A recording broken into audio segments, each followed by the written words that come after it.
Hello and welcome back to our channel. Today we are looking at AVA Resort, a new hotel in Cancun. This resort is an all-inclusive resort, welcoming families, singles, couples, and groups. The resort was only partially open when I visited in July 2024. As of September 2024, the resort still remains only partially open, so I'll focus on the sections of the resort which were open to guests. When I arrived at this resort, I entered into a huge, minimalistic lobby, which is a very different vibe from most resorts in Cancun. So already I knew AVA was trying to provide a different experience. At the check-in desk, I was provided with a vivid pink welcome drink and a cool, refreshing towel, which was a great start to the very hot day. Check-in was fast and efficient. I was then escorted down a wide hallway, past some stores as well as some empty spaces still being outfitted, and taken up the elevator to my ocean view room in the North Tower, which is the tower that was open during my stay. Once I entered the room, I was met with an amazing view out toward the ocean. I immediately went out on the balcony for an even better view. Besides the gorgeous view, the balcony had a soaker tub and a couch. The soaker tub had enough privacy that you could actually use it. The room was furnished with modern furniture. It had a large bed, a table, and 2 chairs, and a flat-screen TV. There was also a sofa bed to accommodate children or a smaller adult. By the bed were sockets and USB ports for charging. The closet had good hanging space, and inside were 2 really soft robes, which I loved. Also in the closet were both a laptop-sized safe and a clothing steamer. The room also came with a fridge stocked with water, soda, and beer, and a coffee maker. Snacks, such as cookies, were also provided. The bathroom had double sinks, a separate shower with rainfall shower and hotel-branded toiletries. The only unusual feature of the bathroom was its mirror, with a porthole in the center, looking out to the bedroom. You could open and close it, but regardless, if you wanted to make use of the mirror, you had to stand to one side of the porthole. I didn't love this feature, but it did permit extra light into a rather dark bathroom. Pools and beach. This resort will be huge when it is fully opened, with over 1,600 rooms, suites, and villas. To accommodate so many guests, it has a vast saltwater lagoon, which is really an enormous pool stretching down the length of the hotel building. Besides a general swimming and bathing area, there's a separate area for kids with slides. There's also a separate cordoned-off area for the use of non-motorized equipment like kayaks and paddleboards. There are plenty of sun loungers, some with umbrellas. You can order lunch and beverages directly from your lounger. I ordered tacos that arrived hot and were pretty good. There was no usable beach available when I stayed, and I'm not sure what the resort's plan is, if any, for a guest-friendly beach.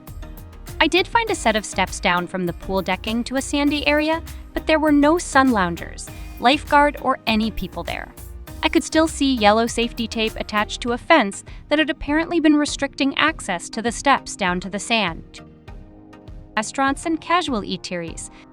The resort bills itself as being a food destination, and given that it had just been open for about 1 month when I stayed, I was really surprised that some of the meals I had were really incredibly good. There were 4 restaurants and 1 buffet eatery open at the resort, all in the North Tower.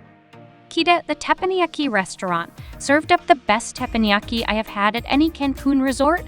With 6 courses, I really had to pace myself and thoroughly enjoyed the show the chef put on.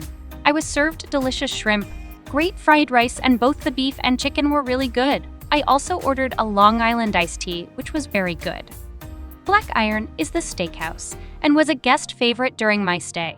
Designed with an open kitchen and brick accents, it has a cool, modern vibe. I had a very good steak, and in fact, it was one of the best steaks I have had at an all-inclusive resort in Cancun. Copal is the resort's Mexican restaurant. The restaurant's design is so lovely, with lots of hanging light fixtures. I had an order of guacamole, which was good. I then had the shrimp with lemon sauce, which was delicious.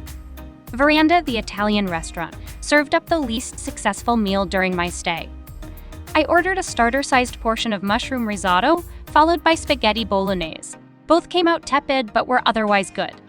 Plaza MX is the buffet restaurant. It is not configured as a traditional buffet, but instead has standalone stations. The breakfast buffet had fewer choices than what I am used to at many all-inclusive resorts and focused on Western choices. but all the essentials were covered, such as omelets, fruits, breads, pancakes, tacos, and a roast. There was even a champagne station. The quality of the buffet was really good, which definitely made up for the smaller selection. Finally, the resort also has a few casual, grab-and-go eateries for snacks and drinks.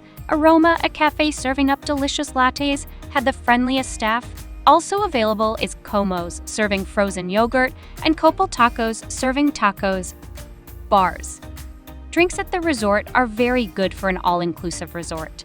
Drinks are available poolside, and there's also a swim-up pool bar.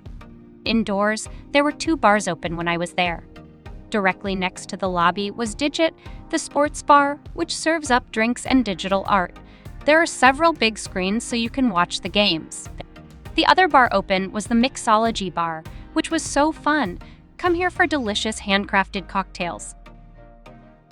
Activities and entertainment. While I was staying at the resort, there were surprisingly few activities available. Besides the non-motorized equipment available in the lagoon, water aerobics was also offered. Bowling was also offered in the resort's bowling alley, but bowling comes with an additional cost, which is quite hefty. Evening entertainment was completely absent during my stay.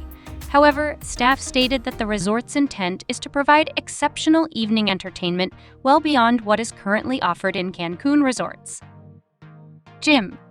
The gym is huge, with all the equipment you should expect, including cardio and free weights. There was virtually no one there when I went, so you probably won't have to wait to use the equipment. Spa. The resort has a large spa with a hydrotherapy circuit, relaxation room, and rooms for treatments such as massages and facials. There is also a beauty salon where you can get your hair and nails done. Shops. Several shops were open in the North Tower during my stay. These included a women's clothes shop where you could purchase beachwear. Prices were not unreasonable for a resort. There was also a souvenir shop selling Mexican handicrafts. So who is this resort for? The resort is still only partially open, so it is hard to say who this resort will appeal to just at the moment. I paid around $700 per night for this hotel, and the value provided by a partially open hotel just wasn't there for me. However, when it is fully open with 1,600 rooms, it will be a very busy resort. If the resort can provide a roster of exceptional entertainment, as staff has hinted, the resort could be especially appealing to many. So who should not come here? The resort has over 1,600 rooms and is also right under the flight path of the airport, which is 10 minutes away. So anyone wanting a quiet holiday will not be happy here. Those wanting to lounge on the beach should also not come, as the resort does not currently offer a guest-friendly beach. So that wraps up our review. We'll be back at the resort in 2025 to give you an update on the resort, and we hope it will be fully open then. In the meantime, please look for our reviews of resorts in the Hotel Zone. We post reviews weekly, so we hope to see you back.